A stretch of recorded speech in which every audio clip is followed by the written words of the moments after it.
नमस्कार, मैं हूं आपके साथ दीपिका यादव। टाइम्स नाउ और भारत के मॉर्निंग बुलेटिन न्यूज उदय में आप सभी का बहुत स्वागत है। इस बुलेटिन में हम आपको देश दुनिया की तमाम बड़ी खबरें दिखाएंगे। बुलेटिन में वायरल खबरों का फैक्ट चेक भी करेंगे। खबरें आपके काम की भी होंगी, लेकिन सबसे पहले आपको दिखाएंगे 5 मिनट में 25 इस वक्त की बड़ी खबरें। जम्मू कश्मीर में सेना के एंटी टेरर ऑपरेशन से बौखलाए आतंकी एक के बाद एक आम नागरिकों को निशाना बनाते जा रहे हैं। रविवार को भी 2 आतंकवादियों द्वारा की गई फायरिंग में 2 मजदूरों की मौत हो गई। कुलगाम के वानापोह इलाके में आतंकियों ने मजदूरों के घर में घुसकर उन पर फायरिंग कर दी, जिसमें 2 मजदूरों की मौत हो गई और एक घायल हुआ है। 2 अलग अलग जगहों पर मजदूरों पर हमले के बाद सेना ने पूरे इलाके को घेर कर सर्च ऑपरेशन शुरू कर दिया है। पूंछ के मेंढर में भी सेना का काउंटर टेररिस्ट ऑपरेशन जारी है। वहीं पंपोर में सुरक्षा बलों ने शनिवार 3 आतंकियों को मार गिराया। हफ्ते भर में 9 एनकाउंटर में कुल 13 आतंकवादी मारे गए हैं। मृतक मजदूरों की पहचान राजा ऋषिदेव, जोगिंदर ऋषिदेव के रूप में हुई है। वहीं चुनचुन ऋषिदेव इस हमले में घायल हुए हैं। बीते दिनों भी आतंकियों ने पुलवामा और श्रीनगर में 2 लोगों की गोली मारकर हत्या कर दी थी।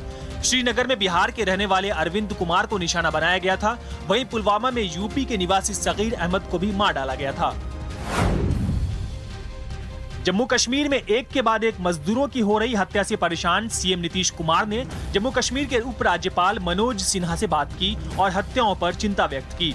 जम्मू कश्मीर के उपराज्यपाल मनोज सिन्हा ने आतंकवादियों और उनके समर्थकों को निशाना बनाकर उनके खून की एक-एक बूंद का बदला लेने की प्रतिबद्धता जाहिर की है। सीएम नीतीश कुमार ने इस घटना पर दुख प्रकट करते हुए पीड़ित परिवार को मुख्यमंत्री राहत कोष से 2 लाख रुपए की अनुग्रह राशि की घोषणा की है। इस घटना पर लोजपा सांसद चिराग पासवान ने कहा कि मुख्यमंत्री नीतीश कुमार कश्मीर के राज्यपाल से संवाद स्थापित करें और सुनिश्चित करें कि भविष्य में किसी और बिहारी की इस तरह से निर्मम हत्या न हो। चिराग पासवान ने कहा कि पीड़ित परिवार को मुआवजा देने से कुछ नहीं होगा। हम मांग करते हैं कि नीतीश कुमार उनके परिवार के सदस्य को सरकारी नौकरी दें।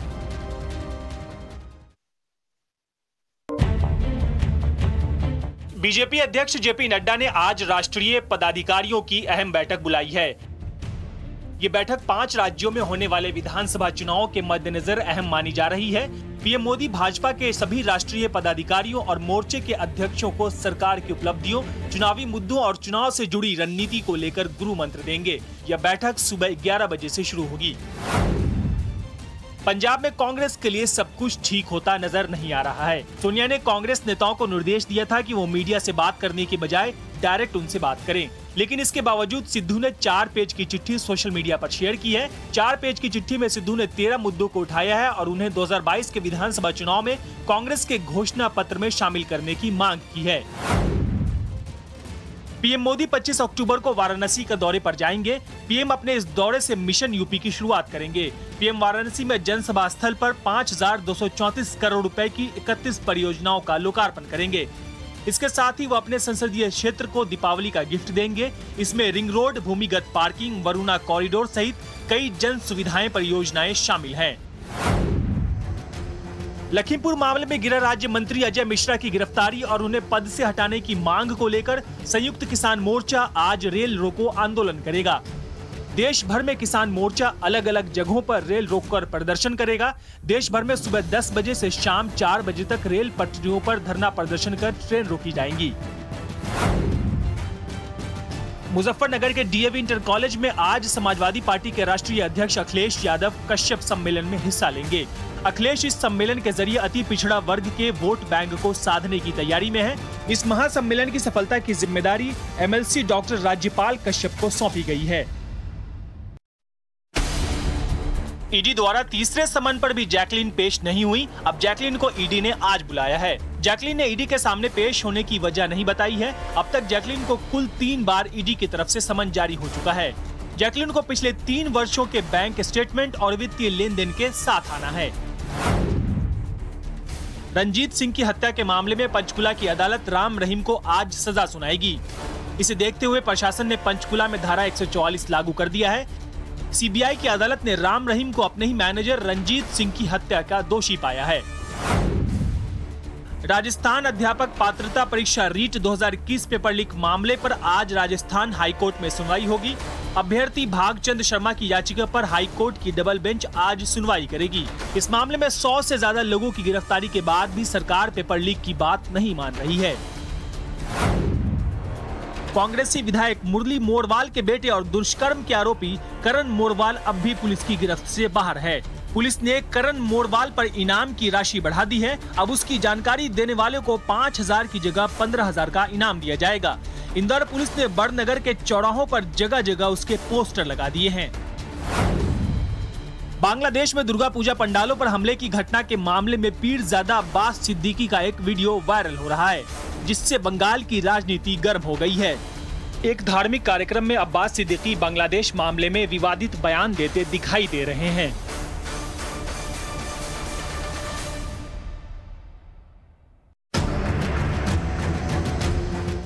स्पेन के लापाल्मा में करीब 1 महीने से सुलग रहा लावा रुकने का नाम नहीं ले रहा।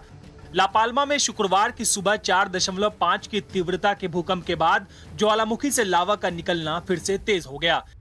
वैज्ञानिकों ने लापाल्मा से निकलने वाले लावा को लावा सुनामी का नाम दिया है। इंटरनेशनल स्पेस स्टेशन ISS में पहली फिल्म की शूटिंग के लिए 12 दिन बिताने के बाद रविवार को कजाकिस्तान में एक रूसी एक्ट्रेस और एक डायरेक्टर अंतरिक्ष यात्रा के साथ रविवार को पृथ्वी पर लौट आए। सभी क्रू मेंबर सोयूज MS-18 अंतरिक्ष यान में इंटरनेशनल स्पेस स्टेशन से रवाना हुए और कजाकिस्तान में रिकवरी स्टेजिंग शहर में इन्होंने लैंड किया। विदेश मंत्री एस जयशंकर रविवार को 5 दिवसीय यात्रा पर इजरायल पहुंचे। इस दौरान वह भारत और इजरायल के बीच द्विपक्षीय सहयोग के नए क्षेत्रों की संभावनाएं तलाशने के अलावा रणनीतिक संबंधों को और समृद्ध करने के लिए परस्पर रोडमैप तैयार करने के लिए यहां के शीर्ष नेतृत्व के साथ बैठक करेंगे। पाकिस्तान ने चीन की एक कंपनी को ब्लैकलिस्ट कर दिया है। चीनी कंपनी पर सरकारी परियोजना में बोली के दौरान फर्जी दस्तावेज जमा करने का आरोप है। पाकिस्तान ने इस आरोप में चीन की कंपनी को ब्लैकलिस्ट करके 1 महीने के लिए सभी टेंडर प्रक्रिया में भाग लेने से रोक दिया है। विदेश एवं संसदीय मामलों के राज्य मंत्री वी मुरलीधरन आज से सूडान की 2 दिवसीय यात्रा शुरू करेंगे। इस दौरान वो विदेश मंत्री डॉक्टर मरियम अल सादिक अल महदी और अन्य गणमान्य व्यक्तियों के साथ द्विपक्षीय, क्षेत्रीय एवं पारस्परिक हितों के अंतर्राष्ट्रीय मुद्दों पर बातचीत करेंगे।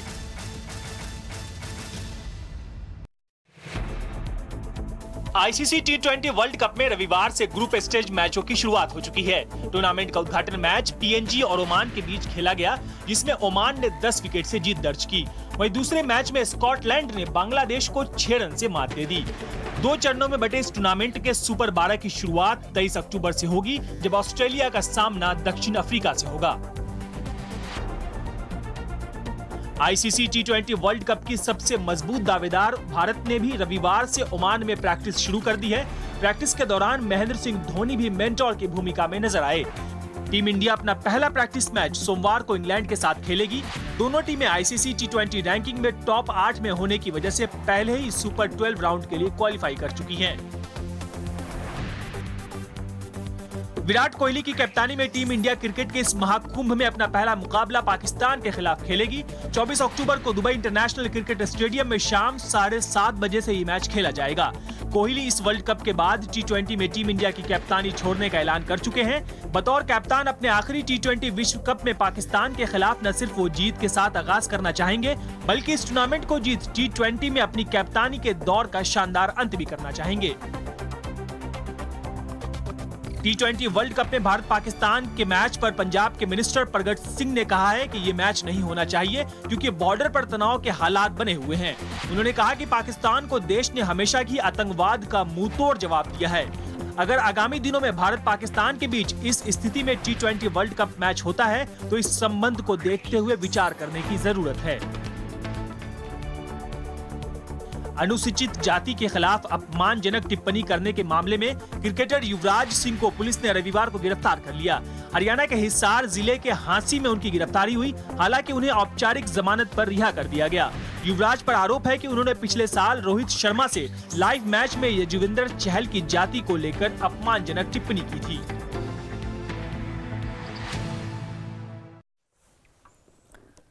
और चलिए अब बात आज की सबसे बड़ी खबर की। जम्मू कश्मीर में आतंकियों की कायराना करतूत एक बार फिर से सामने आई है। आतंकियों ने एक बार फिर से टारगेट किलिंग को अंजाम दिया है।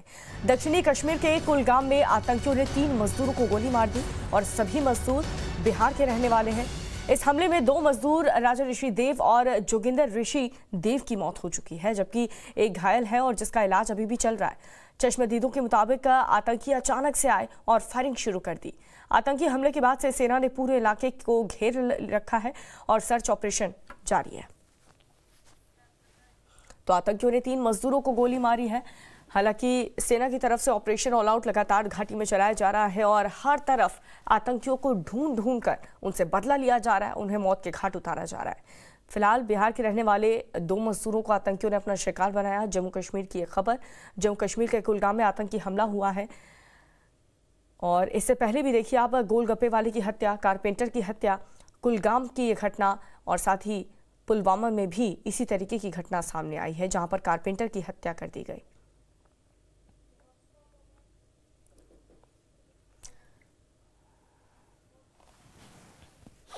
भाई उधर कोई गोली मारा है, उधर से आया भागे हुए, हम रूम में था। तो उसको लेकर मैं आया जी। तो क्या कहाँ पे लगी उसको? उसको गोली अनफुम लगी है। कितने फायर आए उसको? 6। हाँ 6। आप कहाँ से हो? आप कहाँ रहते हो? मैं बिहार से। हम लोग रूम पे बैठे हुए थे, अचानक ये लोग आया उधर से दौड़े हुआ, बोलता गोली लग गया इनको। फिर वहाँ से लेके हम आए डॉक्टर के। तो कितने बंदों का गोली लग गई है? लगभग वहाँ 3 आदमी थे सर। और कुलगाम की इस घटना के बाद बिहार के सीएम नीतीश कुमार ने जम्मू कश्मीर के उपराज्यपाल मनोज सिन्हा से फोन पर बात की है और इस घटना पर चिंता जताई। नीतीश कुमार ने पीड़ित परिवार को 2-2 लाख रुपए मुआवजे का ऐलान भी कर दिया है, लेकिन इस तरीके की घटना आए दिन सामने आ रही है, जिस पर बिहार के मुख्यमंत्री नीतीश कुमार ने खुद फोन पर बात की है इस पूरी घटना को लेकर के जम्मू कश्मीर के उपराज्यपाल से और चिंता जताई। और साथ ही नीतीश कुमार ने पीड़ित परिवार के लिए 2-2 लाख रुपए के मुआवजे का ऐलान भी साथ में कर दिया है, क्योंकि इस आतंकी घटना में बिहार के रहने वाले 2 मजदूरों की मौत हो चुकी है। बिहार के डिप्टी सीएम तारकिशोर प्रसाद ने घटना पर दुख जताया है। वहीं आरजेडी ने इस पूरी घटना को लेकर के केंद्र और राज्य सरकार पर निशाना साधा, जबकि जम्मू कश्मीर बीजेपी के अध्यक्ष रविंद्र रैना ने कहा कि टारगेट किलिंग के जरिए डर का माहौल बनाया जा रहा है। हम इसकी घोर निंदा करते हैं। बिहार के यशस्वी मुख्यमंत्री ने अविलंब मुख्यमंत्री राहत कोष से 2 लाख रुपया उनके परिजनों को देने की घोषणा की है। फेलवर पूरी तरह से देश की जो सरकार है, डबल इंजन की सरकार है और घड़ियाली आंसू बहाने के बजाय अपनी नाकामियों को एक बार कम से कम निहार लेनी चाहिए। पाकिस्तानी आतंकवादियों ने एक बार फिर जघन्य अपराध किया है और कश्मीर घाटी में अपनी मेहनत के बल पर रोजी रोटी कमाने वाले मजदूरों की जिस प्रकार निशंस हत्या की है, यह बहुत बड़ा जघन्य अपराध इन पाकिस्तान के कायर आतंकवादियों ने किया है। देखिए, आतंकियों ने सिर्फ इसी महीने 9 लोगों की हत्या कर दी है। इसमें सवाल उठ रहा है कि आतंकियों के सिलेक्टिव टारगेट के पीछे क्या 1990 वाली साजिश है। देखिए रिपोर्ट।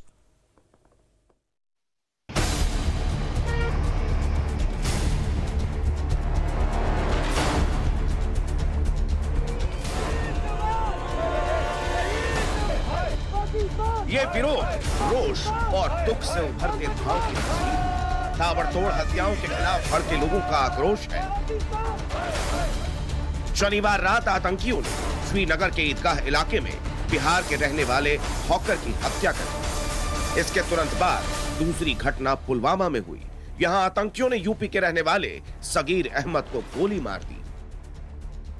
पिछले 2 हफ्तों में आतंकियों ने टारगेट किलिंग के जरिए घाटी में दहशत के नए दौर की शुरुआत करने की कोशिश की है। कश्मीर में 2 अक्टूबर से अब तक 8 आम नागरिकों की हत्या की गई है। मारे गए लोगों में 7 हिंदू। 7 अक्टूबर को श्रीनगर में स्कूल टीचर और प्रिंसिपल की हत्या हुई। 5 अक्टूबर को श्रीनगर में ही कश्मीरी पंडित माखनलाल बिंदु की हत्या कर दी गई। इसी दिन अवंतीपुरा में बिहार के एक हॉकर को मारा गया और शनिवार को यूपी में रहने वाले मुस्लिम समुदाय के कारोबारी की हत्या कर दी गई। हिंदुओं के साथ साथ प्रवासियों की हत्याओं से साफ है कि आतंकी कश्मीर में 90 के दशक जैसा डर का माहौल बनाने की साजिश पर काम कर रहे हैं। गलती से आप पहुंच जाइए, आपको नहीं छोड़ेंगे, हमें नहीं छोड़ेंगे। तो इसमें तो ये वो कर रहे हैं जो उनको करना है, उनकी पॉलिसी है। हमारी जो पॉलिसी है, हमको अगर हम उसको ठीक से नहीं करेंगे तो करते रहेंगे। सेना आतंकियों की नई साजिश को तार तार करने में जुट गई है। 2 सप्ताह में 13 आतंकियों का सफाया किया गया है। सेना और पुलिस सिलेक्टिव टारगेट की काट निकाल रहे हैं। खुफिया ब्यूरो आतंकी गुट की पहचान कर रहा है। यानी तय मानिए कि एक एक साजिशकर्ता का हिसाब होगा और इस मुहिम में कश्मीर के आम लोग सेना के साथ खड़े हैं। लोकल लेवल पर, मोहल्ले की लेवल पर इंटेलिजेंस ग्रिड को मजबूत करना पड़ेगा ताकि आपको रियल टाइम इंफॉर्मेशन मिले, एक्शनेबल इंटेलिजेंस मिले। और दूसरा, जहां पर भी आपको ये आदमी मिलता है तो आप उसके अगेंस्ट कार्रवाई एकदम से करें ताकि ये और न फैले। और यही 2 तरीके, और लेफ्टिनेंट गवर्नर साहब ने ठीक बात कही है, वो किए भी जा रहे हैं न्यूट्रलाइज, और भी आगे किए जाएंगे। लेकिन राजनीति कहां रुकती है? महबूबा सरकार को कटघरे में खड़ी कर रही है तो फारूक अब्दुल्ला को एक बार फिर पाकिस्तान से बातचीत का राग आलापने का मौका मिल गया। सवाल उठता है कि जो आतंकी हमारे जवानों को शिकार बना रहे हैं, जिनके निशाने पर हमारे आम नागरिक हैं, उनके आकाओं से बातचीत क्यों की जाए? बेगुनाहों को मारा जा रहा है। हम समझते हैं ये एक साजिश के तहत किया जा रहा है कि हम लोग बदनाम किए जाएं, और इसमें हमारा हाथ नहीं है। मैं समझता हूँ कोई भी रास्ता दोस्ती की तरफ ले जाए वो अच्छा है। हम वहाँ के लोगों के लिए गारंटी हैं, और एक एक व्यक्ति की सुरक्षा, एक एक व्यक्ति के लिए काम करना, एक एक आतंकवादी को कब्र में सुलाना, ये हमारा काम है, हम करके रहेंगे। ये समझना मुश्किल नहीं है कि आतंकी कश्मीर में हो रहे सकारात्मक बदलाव से बुरी तरह बौखला गए हैं। अनुच्छेद 370 के खात्मे के बाद से कश्मीर विकास के पथ पर दौड़ने को बेताब है। पाकिस्तान ये जानता है कि अगर कश्मीर में लगातार हो रहे आर्थिक बदलाव ने रंग दिखा दिया तो आतंकियों का पूरा नेटवर्क ही ध्वस्त हो जाएगा। यही वजह है कि पाकिस्तान ने अपने पुराने और भरोसेमंद हथियार को फिर से आजमाने की कोशिश की है। प्रदीप दत्ता के साथ ब्यूरो रिपोर्ट, टाइम्स नाउ, नव भारत।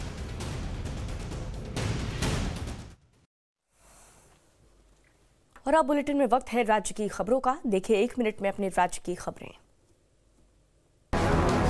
केरल में बारिश ने इन दिनों कहर मचा रखा है। भारी बारिश की वजह से राज्य के कई इलाकों में बाढ़ जैसे हालात बन चुके हैं और कई जगह भूस्खलन हो गया है। केरल में बारिश और बाढ़ से बने हालातों के चलते मरने वालों की संख्या 26 हो गई है। तिरुवनंतपुरम समेत प्रदेश के ज्यादातर इलाकों में इस कदर बारिश हुई कि घर, दुकान, मकान सब पानी में समा गए तो मैदान और खेत भी लबालब हो गए। चट्टानों को चीरकर बाढ़ का पानी रहवासी इलाकों में घुस गया है, जिससे राज्य में जनजीवन अस्त व्यस्त हो चुका है। एनडीआरएफ समेत अलग अलग टीमें रेस्क्यू ऑपरेशन में जुटी हुई हैं। केरल में बाढ़ से बिगड़े हालातों पर प्रधानमंत्री नरेंद्र मोदी ने भी केरल के मुख्यमंत्री पिनराई विजयन से बातचीत की है। पीएम मोदी ने ट्वीट कर केरल में जान गंवाने वालों को श्रद्धांजलि भी अर्पित की है। उत्तराखंड में भारी बारिश के अनुमान के बाद बद्रीनाथ यात्रा को रोक दिया गया है। अगले 2 दिनों में उत्तराखंड में भारी बारिश का अनुमान मौसम विभाग ने जताया है। ऐसे में उत्तराखंड के सभी 13 जिलों में आज और कल भारी से बहुत भारी बारिश के लिए रेड अलर्ट जारी किया गया है। नतीजन बद्रीनाथ यात्रा को कल चमोली प्रशासन ने पांडुकेश्वरी में रोक दिया है। वहीं भारी बारिश की चेतावनी के मद्देनजर आज उत्तरकाशी, पिथौरागढ़ जिले के सभी स्कूल बंद रहेंगे। अगर देश की राजधानी दिल्ली की बात करें तो यहाँ रविवार के दिन भी भारी बारिश हुई है और ये सिलसिला आज भी जारी रहने का अनुमान है। आईएमडी के अनुसार आज दिल्ली में बादल छाए रहेंगे और हल्की बारिश और गरज के साथ छींटे पड़ने का अनुमान है।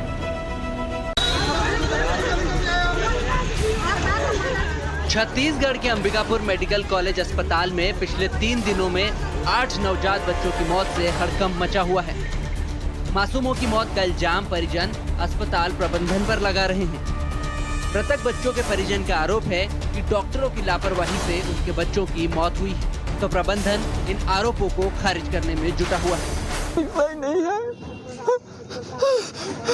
हम यहाँ कहते हैं। किसकी लापरवाही मानते हैं?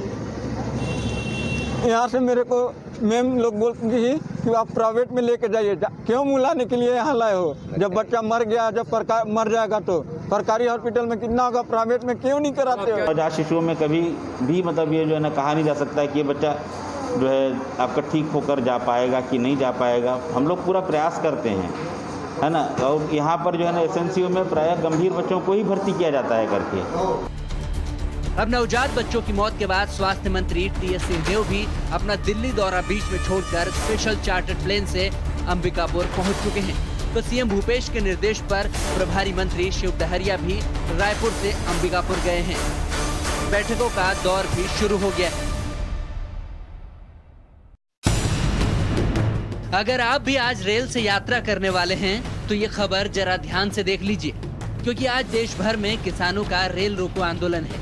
केंद्रीय गृह राज्य मंत्री अजय मिश्र को मंत्री पद से बर्खास्त करने की मांग को लेकर किसान आज सुबह 10 बजे से लेकर शाम 4 बजे तक ट्रेन के रूट्स को जाम करने वाले हैं।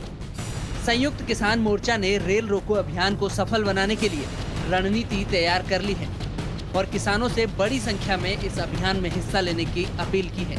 लखीमपुर हिंसा के आरोपी आशीष मिश्र की गिरफ्तारी के बाद भी किसान अब आशीष के पिता यानी कि अजय मिश्र को मंत्री पद से हटाने की मांग पर अड़े हुए हैं। ऐसे में देश भर में रेल रोकी जाएंगी। इस दौरान रास्ते में फंसे यात्रियों को लंगर लगाकर खाना खिलाने का भी ऐलान किसान संगठनों ने किया है। हालांकि किसानों के रेल रोको अभियान को लेकर पुलिस ने भी पुख्ता तैयारियां कर ली है।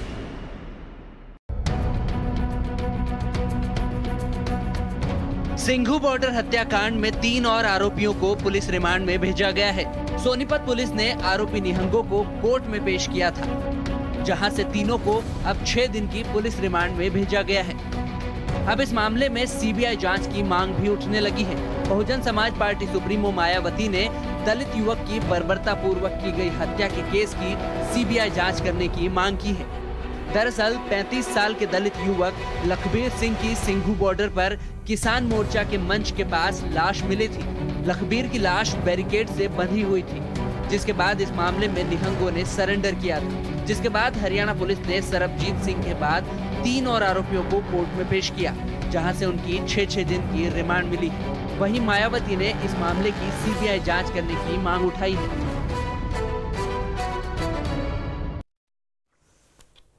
और अब देखिए आपके काम की खबर।